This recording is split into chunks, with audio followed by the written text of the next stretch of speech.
Oi, this is the Profanity Gnome, and I'm here to tell you that if you're under 13 years old, fuck off this video! Get the fuck off YouTube! Get your mama to get your dad's cock out of her ears and actually be a parent! This is for adults only! And for everybody else, enjoy the video.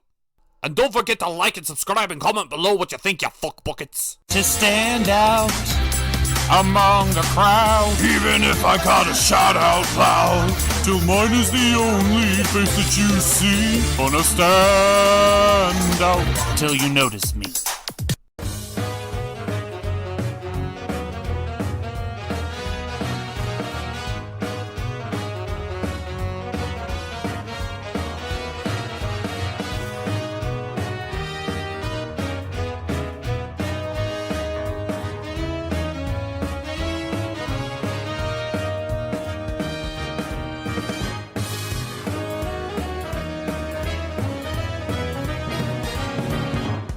Alright everybody, who's ready for another treasure diving adventure? Me. Why am I going? Well, you've been sidelined for a pretty good long period of time, and that's not a good look. Also, these adventures are much more fun when you bring the family. And let's not forget the last time we went on these missions, we got attacked by an army of crusading knights. Which only goes to prove my point. I'm IT support. What am I going to do? Maybe somebody in the writer's room thought it would be funny to see a giant dinosaur take on a bunch of knights. Discord? Hello, every pony. Did you miss me? Be honest. Meow? Oh, I'm so glad you asked. It all began after the Pony Wars, after you left and that prima donna surfer was thrown in the clink. Life virtually returned back to normal in dear old Ponyville.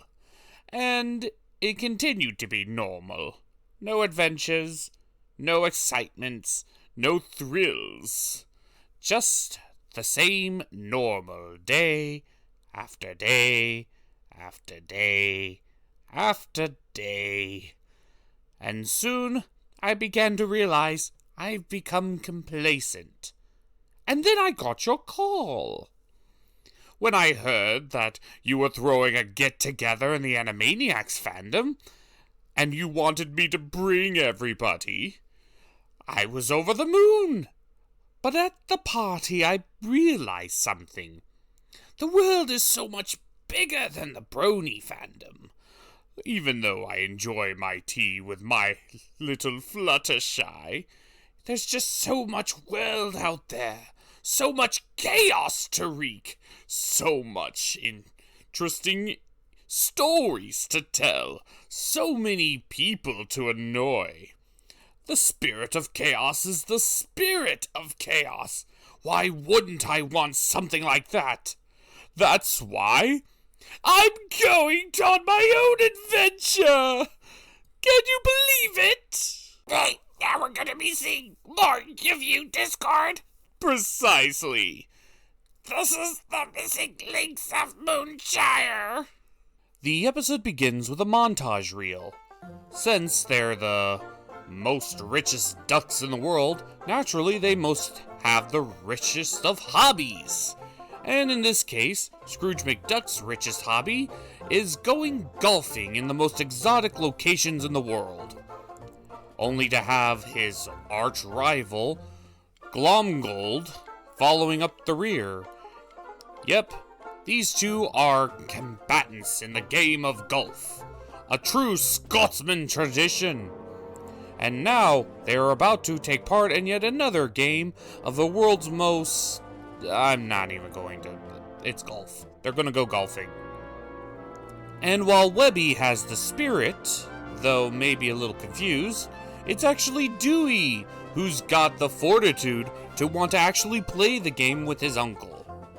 But then Glomgold shows up, and after we get a funny little Tiger Woods reference, Glomgold pays off Louie to be his caddy and to help him win the game, where we probably get one of the most out of context yet completely in context lines Glomgold has ever said. Holy haggis! It's stayed on the course. It went forward. I'm not on fire. That might be the best shot I ever taken. Does anybody else want to see every other game of golf that Glomgold has ever done with Scrooge just for that line alone? Anyway, so Scrooge decides to take some time to teach Dewey how to golf, but it turns out he doesn't have to. The kid's a born natural. But Scrooge, tempering his childhood extremities, tells him that he still needs a lot more practice. But admittedly, he shows a lot of promise. But now it's Scrooge who's up to bat, and after a distraction from Louie, ends up veering the ball off course. So they go into the woods where they discover ancient rune stones. And after crossing the magic circle, they activate the druid runes. So, who knows what this is? It's golf. Yep, as it turns out, this isn't just any old runes. This is druid runes. And apparently the druids in this world played golf. Except it's a little bit more extreme than traditional golf. As explained by Twilight? Pinkie Pie? And yes, that is the voice actresses for both Twilight and Pinkie Pie, and by extension Fluttershy, voicing these two ponies. Though, admittedly, it is kind of funny that they're playing the other's character in this. Pinkie Pie is voicing Twilight, and Twilight is voicing Pinkie Pie. But after further examination by an enthusiastic Webby, these aren't ponies at all, but rather murder ponies who want to murder them by drowning them. Yeah, it's an old Scotsman tale. So, even though they're a constant appearance, no one really takes them seriously. Well, they explain that this is Druid Golf, and that the only way that they can get out of this course is by, well, completing the course. But no one ever has. So, why not the Duck family be the first? The natural-born golfing Scotsman that is Dewey, and the much older and more experienced Scrooge McDuck, and the not-so-experienced Glomgold. Ah, so this is where you've been slinking off to. I have been waiting in that tent for weeks, trying to get you guys back on track. And here you are, already planning your adventure. Don't even think that you could go anywhere without me. I'm not even going to ask about you. I was going to say the same thing. All right. Let's get on with it. Now, thanks to all the information that we got back in the dungeon in the middle of the street, we discovered the next place where the legendary treasure is located. The peaks of Mount Everest. Makes sense. If you want some place to hide, why not a place that's covered in natural defenses like Mount Everest? Now, we're going to need some supplies, and we're definitely going to need a plan of sticking together before we act. What did you just do, Discord? Where'd they go? And so the game's afoot.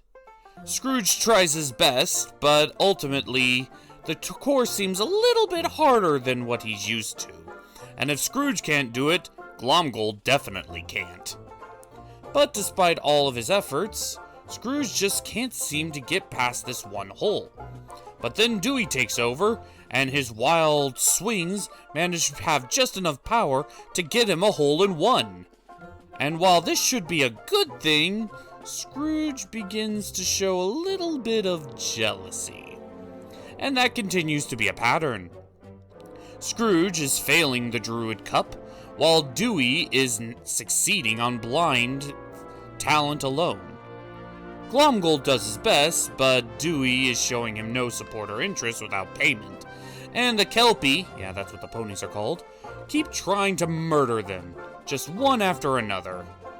And this trend continues long afterward, where Dewey keeps getting holes in one, while Scrooge and Glomgold are struggling.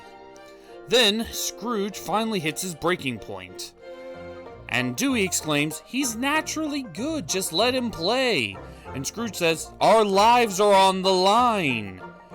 But Dewey stops heeding his advice and gets a hole-in-one once more, and Scrooge is finally sent over the edge, pride getting in the way of his, temperament. He yells at Dewey, telling him he's not as good as he is, and he should just stop playing. Dewey, takes him up on the offer, as Scrooge completely destroys the spirit of golf in his young lad. What do you think you are doing? Do you have any brains in that little skull of yours? You dropped us off in the middle of Mount Everest, and it's covered in wormholes! Okay, we can still save this. Just as long as we all stick together, Discord can teleport us out, and where did Jen go? Where did Leslie go? Where did Alan go? Oh, crap. Meow. Yeah, it was kind of crazy how we all just immediately tripped and fell down our own individual wormholes. Meow. No, I think Ellen found his way into a different hole. Meow. Well, I hope he's okay too, but there's nothing we can really do about that now except keep moving. Meow. Yeah, we should look at the bright side. We should consider this a long-standing date that we needed just the two of us. And so we cut to the final hole. Scrooge is well up to bat, but he's the only one in any type of excitement right now. As he's about to gear up, they notice that the fog is getting rather thick all of a sudden. And Scrooge makes an impossible shot, which puts him in a position of another impossible shot. But now it's Glomgold's turn up. But unfortunately, he can't at the moment, as the mist has shown to have paralyzing properties. Yep, the Kelpie come back and explain that the mists are magical, and anyone who touches them turns to stone, and they only have a few minutes before everybody is engulfed and transformed. So yeah, this has become a dire situation where their lives are on the line. So we finally figured out why none of the druids could actually play. Why would they add that in? Like, was the game of golf for the druids so boring that they decided to have a time limit of life and death? Anyway, it adds a little suspension to the episode.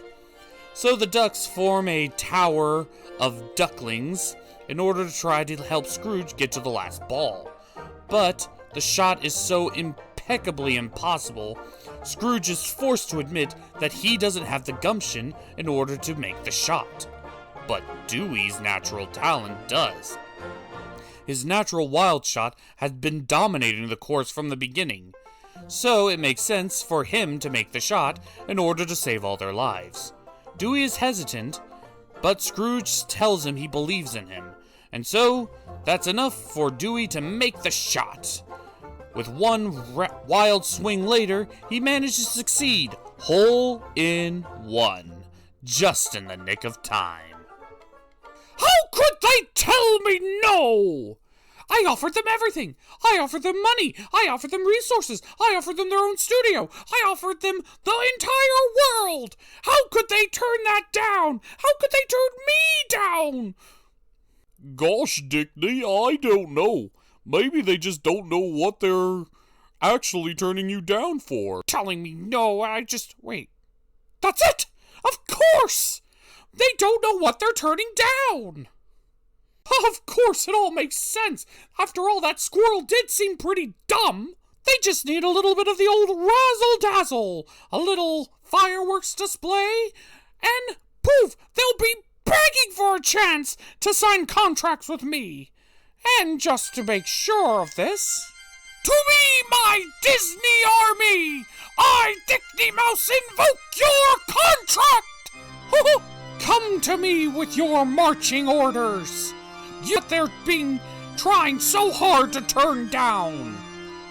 Let's see 'em say no to this. So with the Druid Cup finished, they all get magically transported back.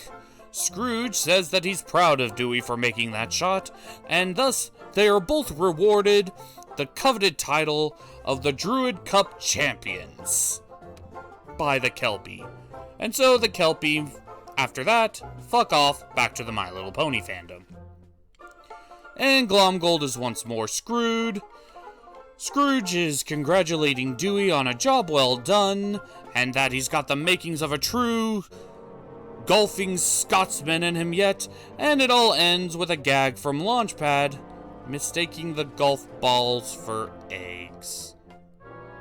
Kind of a low-key ending there with Launchpad, but whatever. And that was the missing links of Moonshire. Not bad for a My Little Pony episode. Oh, this was a Ducktales episode? Oh, right, yeah. Of course. Could have been confusing anyway. Anyway, it was only a matter of time before the idea of golf was thrown in, considering the Scotsman credo they have going. And this episode was filled with a lot of laughs. A lot more puns and in-jokes, mostly, because, well, for instance, Tiger Woods. Of course, you couldn't have a golfing episode without mentioning that. And it's kind of cool seeing that tiger people exist in this universe. Of course, why wouldn't they? Every other animal does. But the real stars of the show was definitely Scrooge and Dewey, no matter how much Twilight and Pinkie Pie tried to take it over. And trust me, they tried. But it was fun watching the youthful energy of Dewey match up against the long-standing experience of Scrooge McDuck, as they both play their own game, and yet it's shown that Dewey is so much better than him, despite having much fewer experience. Of course it was going to match up head-to-head eventually. And it's nice that Scrooge learned that it's not about proving that you're still superior, but rather nurturing the next generation, instead of chastising them for having raw talent. It was a nice, fun, standalone episode. And of course, the cameos from Twilight and Pinkie Pie were a welcome sight, but definitely a surprise. I didn't expect the crossover event to be like this. But it's weird that the first thing I thought of when I first saw them was they could have added Mad Munchkin in the middle, and it would have a complete 3 set. But whatever. This episode was definitely a good one.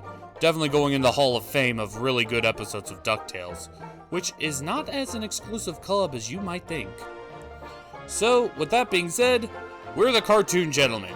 We organized your chaos. See you next time. You are gonna teleport all my friends back here right now. What? It's not my fault that they fell through a magical wormhole on top of this mountain. This is literally all your fault. Oh, calm down. If anything, we could take this as a blessing in disguise. Now we have more ground troops searching the mountain. I don't think either of you are appreciating the danger that we're facing here. We're not facing a My Little Pony or Ducktail problem. This is my world, and my world is pretty unforgiving, last I checked. The only reason we survived last time was because I was there in order to get the knights to back off. What if they're being attacked right now? Or worse, brother! Speaking of the worst, Michael. To stand out among the crowd, Even if I gotta shout out loud, till mine is the only face that you see. Gonna stand out till you notice me.